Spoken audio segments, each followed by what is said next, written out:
নমস্কার বন্ধুরা, সুব্রত টেক চ্যানেলে সকলকে স্বাগত জানাই। আপনি যদি আমার চ্যানেলে নতুন হন তাহলে অবশ্যই চ্যানেলটি সাবস্ক্রাইব করে ফলো করে পাশে থাকবেন।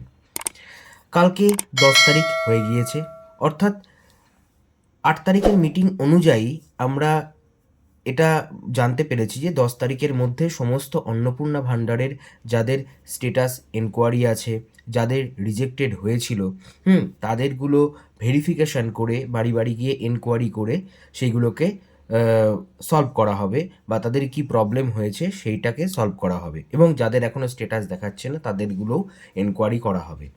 তো আশা করি আজকে থেকে আমরা নতুন ধরনের আপডেট পাবো, এবং আপডেট স্টেটাসে গিয়ে আমরা দেখতে পাবো, এবং যাদের পেমেন্ট এখনও ঢোকেনি আশা করি কিছু দিনের মধ্যে তাদের পেমেন্ট ঢুকে যাবে। তো এই আশা রাখছি, আবার কোনো নতুন ভিডিওতে দেখা হবে।